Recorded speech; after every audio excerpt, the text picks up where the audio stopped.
Ciao friends, my name is Joey Balistreri. Welcome to my channel. Today I am working again with my Didi's Deluxe Bead Box for the month of May. It was called Sapphire Blush and beautiful. As the name says, sapphire colored beads and blush colored beads and copper findings, and it was just absolutely stunning. So I have two bracelets going here, and I'll show you what I have brought in from my own supplies, which I always do pretty much always when I get a bead box. I like to personalize my bead boxes so that my pieces are unique. And so for this one, I'm adding in these cool 2-hole connectors, and I'm going to do one going, how shall we say, one going horizontally, and I'm going to attach two going vertically in this bracelet. This bracelet is going to be mixed media. It's going to have a little chain extender. This beautiful Rolo chain was in the box. It's going to have 3 strands of Brazilian waxed cord that attach to one end, and it's going to be a linked bracelet, making individual links. And I'm going to do a bead inside a ring, so like some really special things, and just, you know, really interesting all the way around. The second bracelet that I'm working on is really unusual, and I have to share something with you guys. So I typically use 1mm or 0.5mm Brazilian wax cord, and this beautiful pink one is the 0.5mm. And this is an Amazon find, and I just got this. I loved the color, and I can link this for you. It's really good. It doesn't have a very thick coat of wax on it, and I typically like a little bit more wax. But I was shopping around on Amazon because the 0.5mm is really tough to find in Brazilian waxed cord, and I found this one that is waxed thread in 0.45mm. So it's a tiny bit thinner than the one that I normally use. And look at this set, you guys. I will link this in the description box because this just came yesterday. It's a box like this. Let me open it so you can see all the colors. This is actually a kit, so it has all these beautiful colors. Each of the spools has 116 yards on it, and also with this kit there was a needle threader and what else is in here, and upholstery needles. So this is really for people that work with sewing leather and upholstery. But I was reading reviews, and jewelry makers said that it was wonderful for their purposes, and I very much love my Brazilian waxed cord and knotted pieces. Two of my favorite things why I love it is the beautiful colors, for one thing, but the other thing is your pieces are unbelievably fluid. Like, it's one of the stringing materials that gives you almost a scarf-like end product, and I really love that. So I decided to experiment and use that new cord, and so far I am loving it. This is what I am doing with it. This is extremely repetitive, and it's very small work. So I got a couple of my sections done, and I'll show you exactly what I'm doing. And I was thinking to make a little friendship bracelet, but I even love this as a pendant. I'm looking at this thinking what a beautiful pendant this would be. But what I love is that even with really small beads, you just get this extremely fluid motion in your piece of jewelry. So I really love that. So I'm going to show you what I'm doing here with this. I have my little beading tray all set up. These are so cool. These are coated hematite 2-hole beads that Stella found, and they are so cool. If you didn't see my unboxing, let me show you what they look like on the strand. So they came like this, and even though it's a 2-hole bead, I looked at the way they were shipped, and I fell in love with them as this zigzag pattern, and it gave me the idea to do a 3-strand bracelet with a 2-hole bead. So this is what was born out of that, is I'm using 3 cords and created a little pattern with 3 colors of seed beads. So my beautiful pink seed beads are just a craft store item. They are 11.0 and they are called pink metallic. And my other seed beads are from my Adornable Elements Beads of the Month Club. I signed up for that a few months ago because I was buying a lot of random seed beads, and I love getting a curated collection of seed beads every month, and I'm rotating their club. So that's what you see here. If you want to get organized with your seed beads like I am, I'll link that club in the description box under this video. But this is what I'm working with, as well as this little 3-hole connector bar. And I love this set. This is something that I pull from all the time. It is a connector bar assortment. That's the tiniest one that's in here, but there are a few finishes: silver, gold, antique bronze, and some that are a little chunky. These are really cool. So I just pulled out those little small ones because they are the right scale to do what I need it to do here. And this bracelet was really not stable when I started stringing until I put the connector bars in my pattern here. So I have this last little section to do, and I will show you exactly what that is. Now I'm alternating my blues. So this really dark blue is on this side of this section, and I put it on this side of this section, the light blue here and here. So when I do this section, I'm going to be putting my dark blue on the outer side. So all I'm doing is 3 seed beads. That is fills in the space for what I need. So like I said, I did most of this off camera because I wanted to show you what it was going to look like, but it's also pretty tedious and repetitive. Then I'm going to come here and do one of the 2-hole beads, and I'm working in odd numbers for the most part. So 7 2-hole beads are going in each section, and I separated that by 3, and then the bracelet's going to have 3 sections.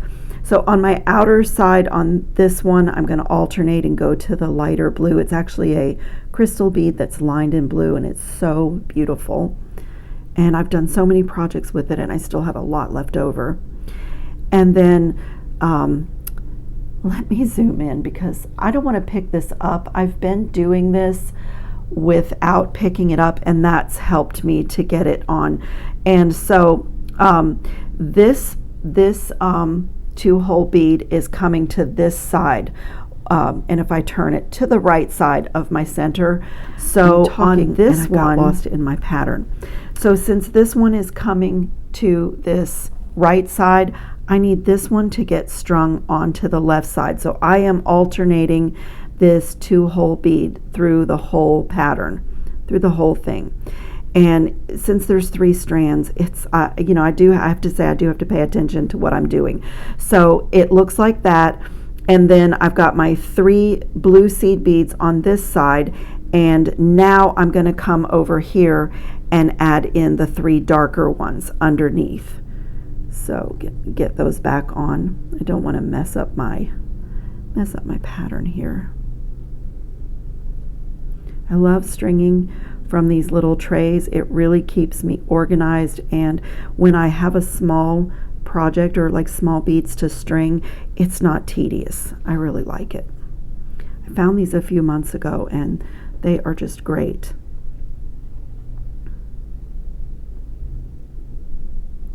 And now in the center there always is this pink metallic bead, always in the center.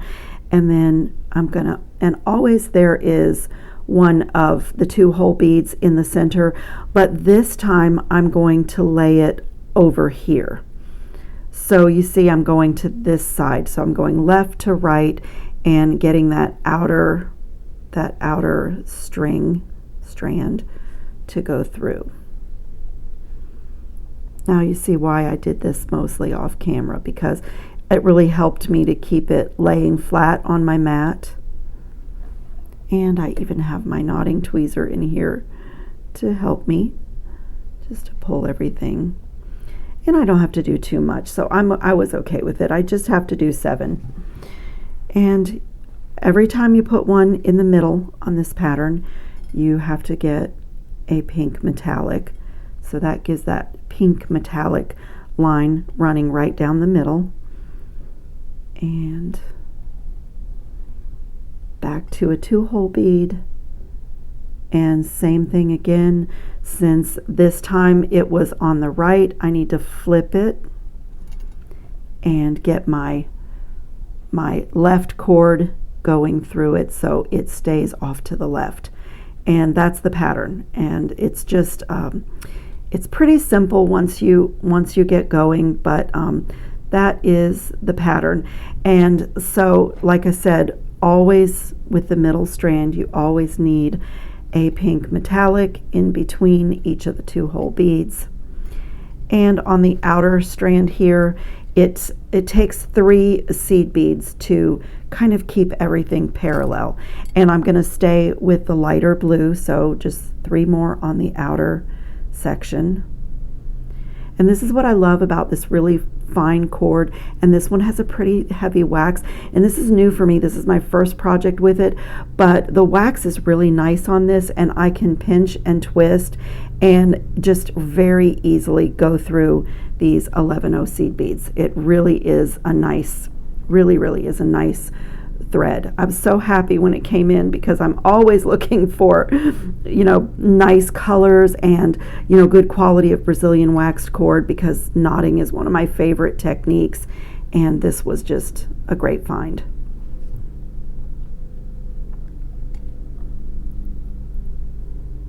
Okay, so I'm going to continue like that, and like I said, 7. I have 4 in, so I have 3 more to go. So I'm just going to continue with that same thing, alternating the left to right and putting 3 seed beads in the alternating colors on the outer strand.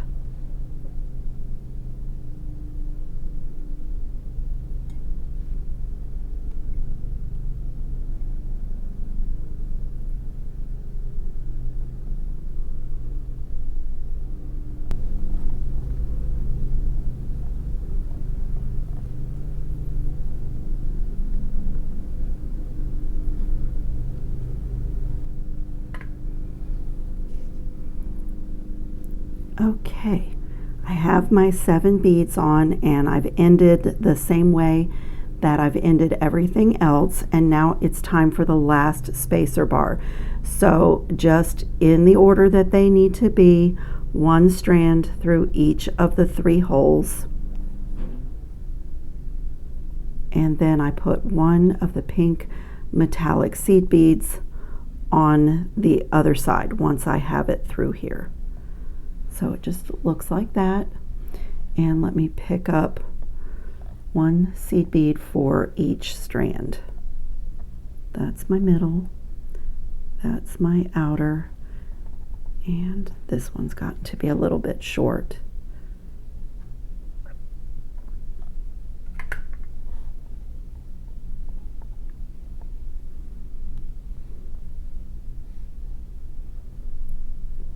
Okay. And then I'm going to, let's see, what did I do on this end? I only knotted on either side of, on one side of my add-in bead. So I need to get another one of these beautiful beads. This was really my favorite bead in this box, I think. I just love this shell bead. I love the color, and I love the flash of the shell inside those beads. It's absolutely gorgeous. So that was my spacer bead, and I'm not even sure about my length, because honestly I was just playing with my new cord and these beautiful 2-hole beads. I've never seen these painted this color, and I just love it. So that's what I'm doing, is just getting that bead down to my section and just push everything in place. And then I'm going to come right here and do an overhand knot. This might end up being a pendant. I normally take a lot of extra waxed cord, but I wasn't really thinking ahead because I was playing. So you guys are kind of peeking into what I do when the camera's not rolling, like just getting my stuff out and seeing what works. So I have my overhand knot in there, and I'm going to reach inside the loop and get right down to the top my bead. So where the tip of my tweezer is, when I pull, that's where my knot is going to go. And as I said, I'm actually thinking that I want to turn this into a boho pendant. I kind of see it that way. I just think that would be so pretty, like on a Y necklace. I don't know, but that is my little, let's see what my bracelet length would be.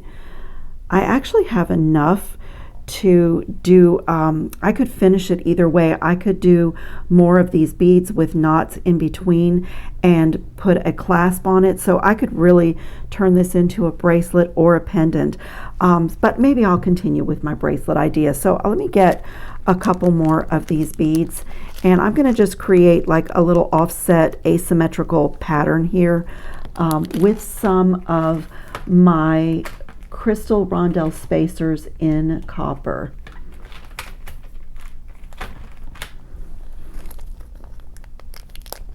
Like I said, I always pull a few things from my own supplies, things that I've purchased, things that that I look for, like these connectors. That's something that I look for all the time. I always look for beautiful and interesting connectors, 2-hole, 3-hole with nice nice lines, and I just think they're so pretty. And so let's see, I'm going to put a crystal, no, I'm going to do a bead, a crystal rondelle spacer, and a bead. So get all 3 strands through this bead. That's nice that this is so small that it goes through most beads. I mean, it's 0.45 millimeters, so I really love that. And so I'm doing this asymmetrical because, as I said, I was playing, so I don't really have a lot of extra length in my cord to design with. And so I'm out of length on this side. I really have just enough to tie on a jump ring. And on this side, I'll do it asymmetrical so that it looks purposeful, so that it looks like I planned it that way the whole time. So I'm going to do the same thing. Get an overhand knot in here. I use my knotting tweezer to help me, and same thing, reach inside and gather up all my cords in the tip of the tweezer before I pull.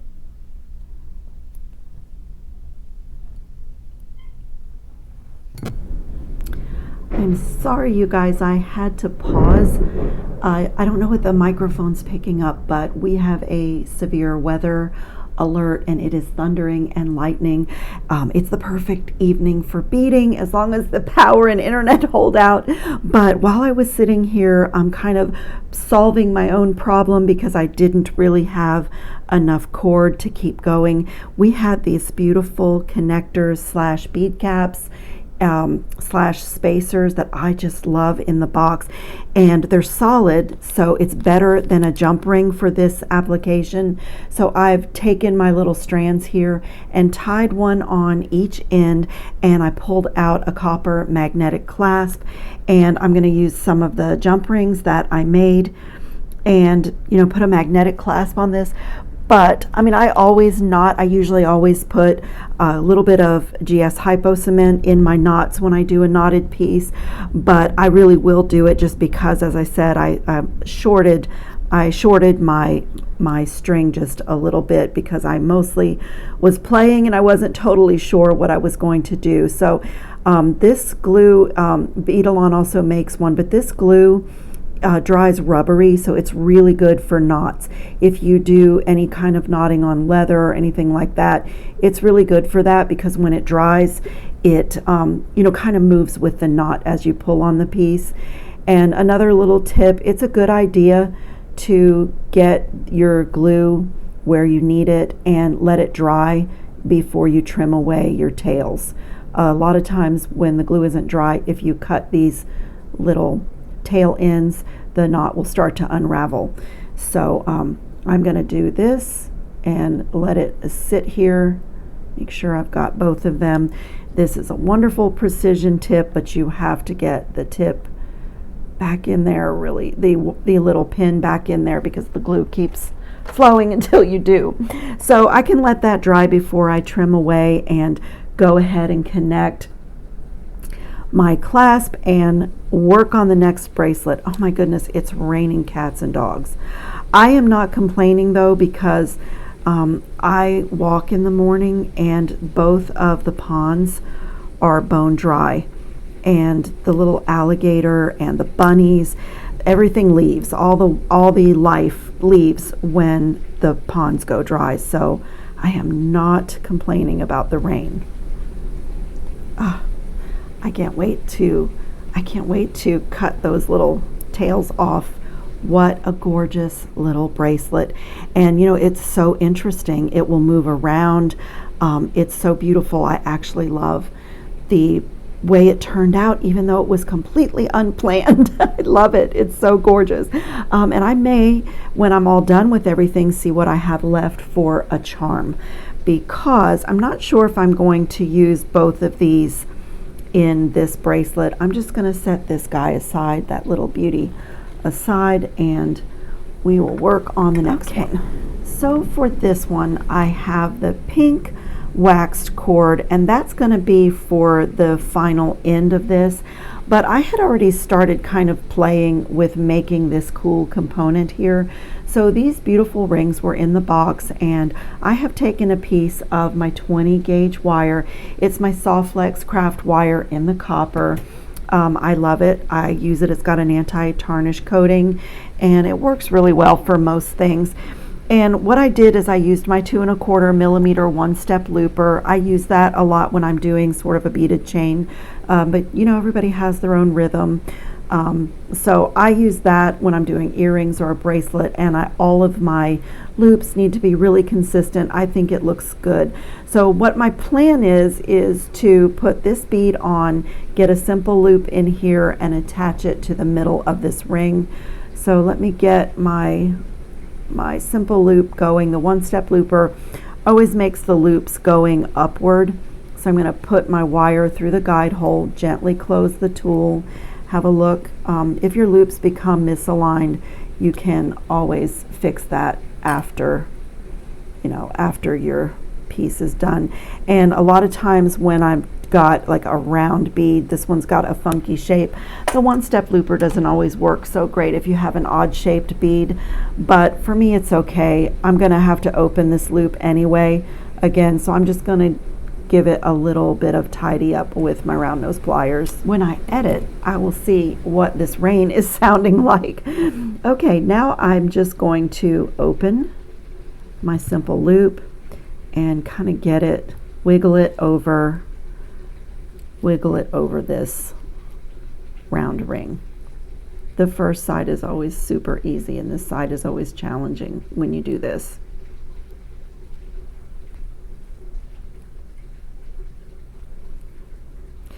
Now you see why I wasn't too concerned about the loop that my one-step looper was making. Just get in there and make sure it's closed really well.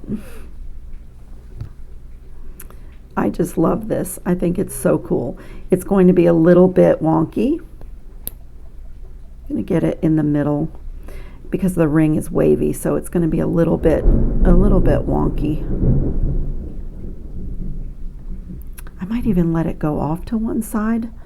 I don't know how I feel about that. My plan was to secure it in position with 2 jump rings, one on either side of this loop, and then, you know, connect the rest of the bracelet components from there.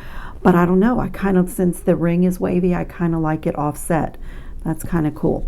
All right, let me, I've made all the components that I need to make, and let's see, I was going to do them like this. I'm not sure if I need that one in here. Do this and that. So that was kind of my plan, and if I need this one, if I need it, I better do this, because when I get these all connected, I'll check my length, and if I need an extra bead, this one is ready to go. But I am notorious for making my bracelets too long. So again, I'm going to use that same one-step looper and this little piece of wire and just get a simple loop in one end.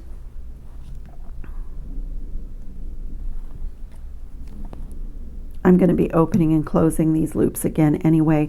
And if you are doing simple loops, whether you do it with the one-step looper or your pliers on a heart bead, it's easier to put the loop that you've made without the bead through the bow of the heart and let it rest down in there, because then on this end you have a flat surface to work from. If you do it this way, let me just show you. If you do it this way, it's hard to get a tool or get your pliers or anything in that odd shape. So just a little tip, makes your loops look prettier at the end when you get loops in a bead like this. So I'm going to just do that and get another loop in on this side. These are going to be my beautiful bracelet links. I normally like to pull my loop down so that it's centered, but I could feel that I was putting pressure on my heart bead. So when that happens, when I have an odd shaped bead and I'm trying to use that tool, I just stop closing the tool and finish up with my pliers. Just finish closing with my pliers. Okay, I am ready to connect. I'm going to be using this extender, this as an extender chain, and I didn't check to see if these were solid links or if I can open them. Let's see. I see where it might be. It might be soldered though.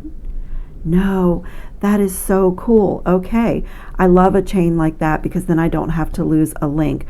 So that they are openable. That is so cool. Is that a word? I'm going to see if this works. This is going to be a little bit of a connecting puzzle. I'm going to put one jump ring on the left side of this simple loop and add my heart and close it, and then I'm going to get another jump ring and put it on the right side of that simple loop. Let me close this really well and then I'll show you. Put it on the right side and also go through the heart. And I think that's going to, in my head at least, that's going to keep this in the right position. So just feed it through the heart like that and close it really well. Oh, I love that. That is so cool. So it looks like it might like fall to one side or the other, but it can't because it's connected here. So I love that. It's so pretty. I need to tidy up my loops. It might drive some of you crazy to watch me work, but I am a fuss budget when it comes to my jewelry. Like, I want everything to lay just right. Look how pretty that is. I love that. And so what I was thinking is to do the same thing on this side with two of these larger jump rings that I made and go right into my chain, my extender chain on this side. So I'm going to put one on the left side and one on the right side, just like I did on the other end. This is so cool.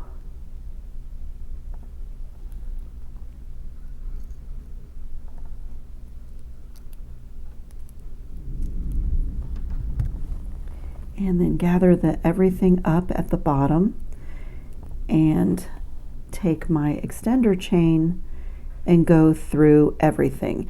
And I haven't cut I have all the length of the chain here because until I do the other side of the bracelet, I don't want to cut my chain because I don't want to waste a link. But I don't, actually, what am I saying? I don't have to cut this chain. So I can actually just guess. Let me do 1, 2, 3, 4, 5, 6, 7, 8. Let me open the 10th one, so there's 9 links, and I can always put them back. I love a chain that's nice and sturdy like this, that allows you to open the links because you can really play with it and not waste anything. Oh, it is nice, and it's nice and sturdy. Let me go that way. Love it. Okay. That is so cool. I have not decided on a pretty little charm for the end of my extender chain, but the next thing that I want to do before I attach this is embellish this bead. I love this bead. I'm also using my Soft Flex wire in the copper in 24 gauge, and I am going to, let me look at the orientation of my loops. So this is going to need to go up and down. I am going to come to the top of this simple loop and just put a couple of wraps in here. I don't mind telling you, this is, you know, fine gauge wire, and it can be a little, you know, it can be a little challenging to get it started, but you really only need a couple wraps. And just kind of get it on there as neatly as you can, and you want it tight. I am pretty happy with that. I'm going to snip this tail and tuck. And I'm going to lay this wire across this beautiful bead, and before I do anything more with it, I'm going to come back with my seed beads, and I'm going to lay some of these pink metallic beads across this twisted pink opalescent bead. I love this bead. The shape is so cool and unusual. I'm just going to count, like, let me start with 6 and see what that looks like. I might even need 9. I don't know. I haven't. Let me just see what it looks like. I want to just lay them. Oh, it's so pretty. So pretty. 6. I'll do 3 more. 1, 2.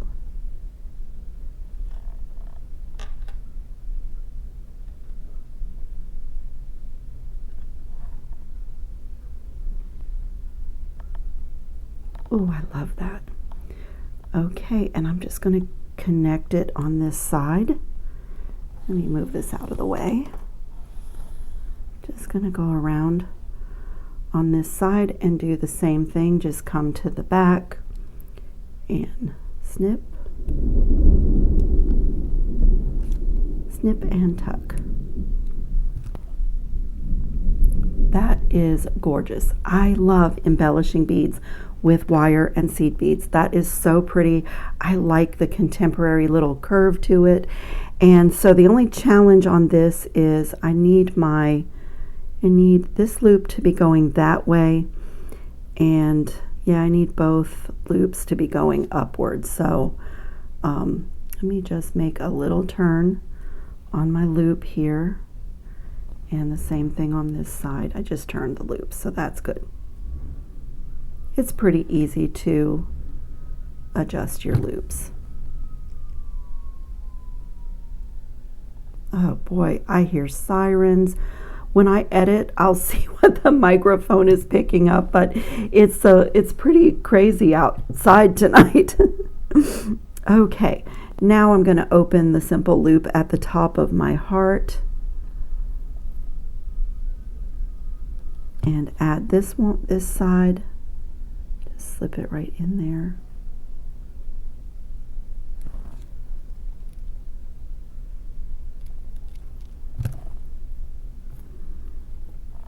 And on this one, I'm going to take another one of my jump rings and use this connector bar, not how it was intended to be used. I'm going to put the jump ring through this simple loop and then feed on my connector bar, just to make a really cool link in my bracelet.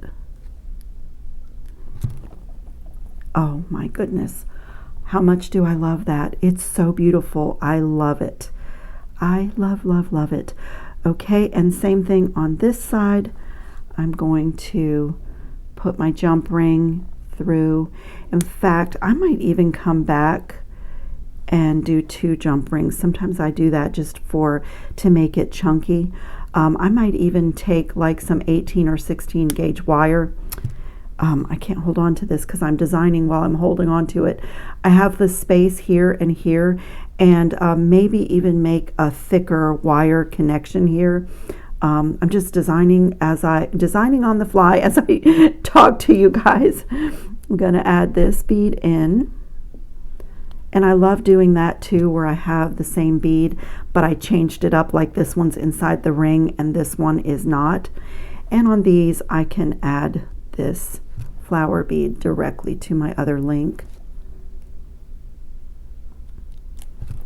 And let me see where I am with length. Oh my goodness, that's so pretty. That is so pretty. Okay, I am thrilled. I got my length, I think, just right. So next is the crazy part. I am going to take 3 strands of this 0.5 millimeter Brazilian waxed cord, and I am going to go through this simple loop with all three and kind of come to the middle of these cords, and I am going to tie an overhand knot, and then I'll show you do another knot where I bring them all together. So overhand knot to start off with, just tie that really tight on the loop, and then I'm going to bring them all together and do an overhand knot with all 6 at once. That makes the knot nice and strong. And then I love my magnetic clasp is on my other bracelet is grabbing my knotting tweezer. When I have this many, I always love my knotting tweezer, but when I have this many cords, I think it's so useful to reach inside your loop, and right where that tweezer tip is, like I can direct it right on top of that knot. When I pull, all my threads land right where I wanted them to. And then you can use your fingers or whatever you want to tighten it down, even sometimes the knotting tweezer to push it down. And when you have that many cords, sometimes you might even want to pull them individually just to make sure your knot is tight before you move on. And from here, I am going to separate them again. Doesn't have to be perfect, just haphazard. And I'm going to put 3 cords through one side of this connector and 3 cords through the other side.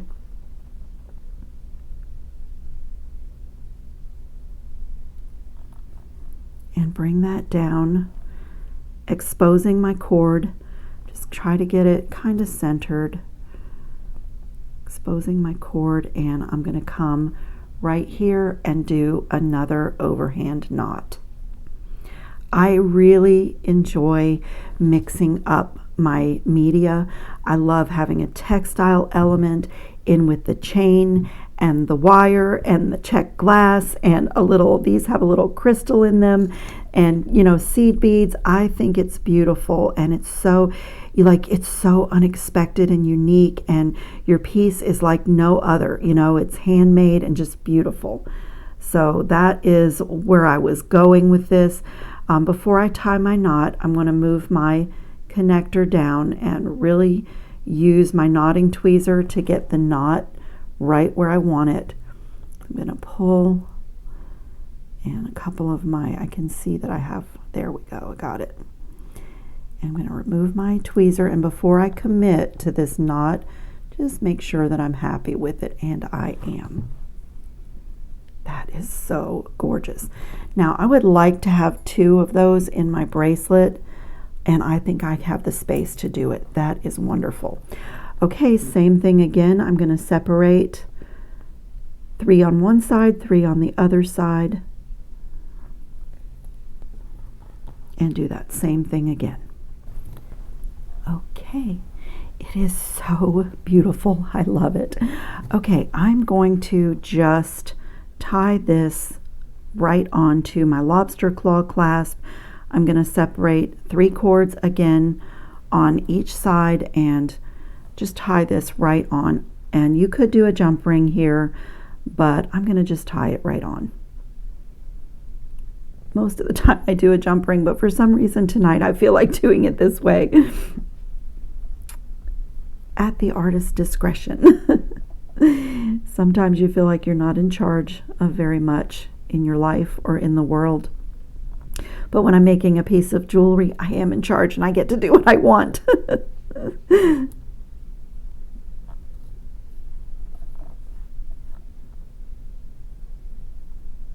Just a couple of overhand knots, and I will definitely create some fringiness here.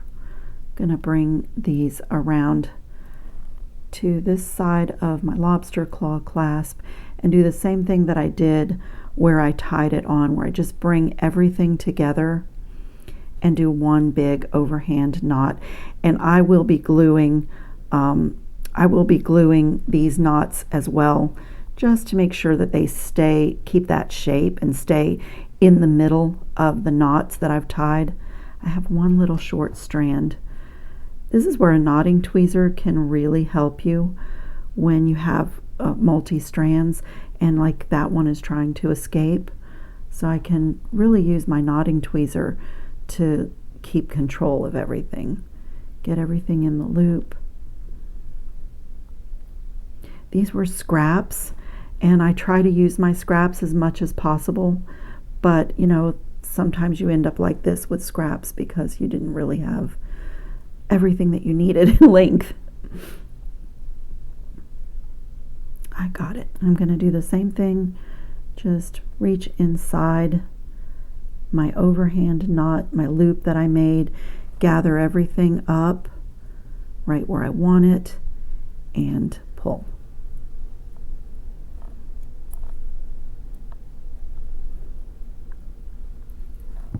That is gorgeous. And I'm going to definitely put some knotter's glue. I'll do all these knots. And then I just have to decide on a charm for the end of my extender chain.